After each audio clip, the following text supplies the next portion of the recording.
যদিও। কবি শুভ দাশগুপ্ত। শাঁখ বাজেনি, উলু দেয়নি কেউ, খুশির জোয়ারে ভেসে যায়নি বাড়ি ঘর উঠোন। এক মেয়ের জন্ম হয়েছিল, মেয়ের। কন্যাবতী মাতার কোনো গর্ব নেই, অহংকার নেই।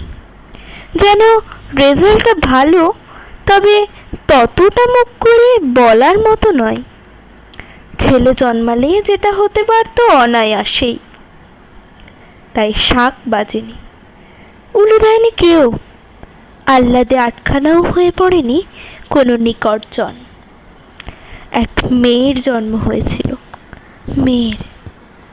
মেয়ে মানে দুশ্চিন্তার বোঝা, বাবার কপালে ভাঁজ, মায়ের চোখে সদা সর্বদা আতঙ্ক। পড়শির কুনজর, বন্ধু বান্ধবদের মাঝখানে নানা দোলাচল। মেয়ে মানে খরচ, কেবল খরচ, আয় নেই। তাই যখন এক মেয়ের জন্ম হলো, হইচই হলো না একটুও। মেয়েদের অন্নপ্রাশন হতে নেই, হয় না, ওটা ছেলেদের হয়। ছেলেরা মামার কোলে বসে পঞ্চব্যঞ্জন সামনে রেখে শুরু করে পৃথিবীর প্রাচীনতম যজ্ঞ, আহার। মেয়েরা তো উচ্ছিষ্টে বাঁচে, স্বামীর উচ্ছিষ্টে, পুত্র কন্যার উচ্ছিষ্টে। সবার খাওয়া শেষ হলে মেয়েরা খেতে বসে একা একা, নিজেকেই বেড়ে নিতে হয়। কেউ বলে না, আর এক টুকরো মাছ দেব, একটু ভাত, না। মেয়েদের পায়ে পায়ে খরচ। বিয়ে দাও, খরচ। বিয়ে হলে সন্তান আসবে, খরচ। সন্তানকে বড় করতে হবে, খরচ। তাই মেয়েরা যখন জন্মায় তখন উল্লাস নয়, আনন্দ নয়, শঙ্খধ্বনি নয়, উলু নয়, নীরবতা, গভীর নীরবতা। মেয়েরা নিরাপত্তাহীন, তাদের নিরাপত্তা দিতে হয়। মেয়েরা বিপদপ্রবল, তাদের সামলাতে হয়।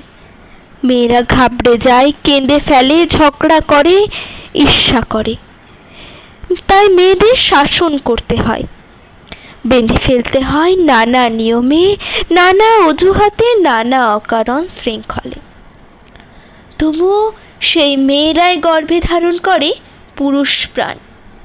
অমন যে পুরুষোত্তম শ্রীকৃষ্ণ, তারও গর্ভধারিণী আর পালনকারিণী দুজন মানুষই মেয়ে।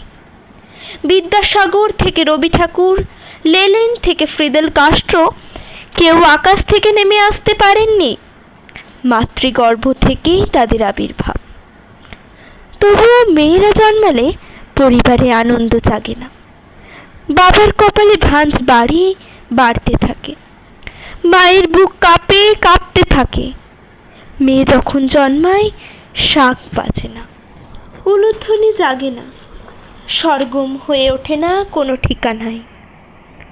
যদিও অসুর দলনের লগ্নে সমস্ত পুরুষ দেবতাদের মিলিত শক্তিতে যিনি দুর্গতি নাশিনী দুর্গা হয়ে দশ প্রহরণধারিণী মা হয়ে ত্রিশূল হস্তে এগিয়ে আসেন দিগন্তের অনুতুন্দুমি বাজিয়ে, তিনিও মেয়ে।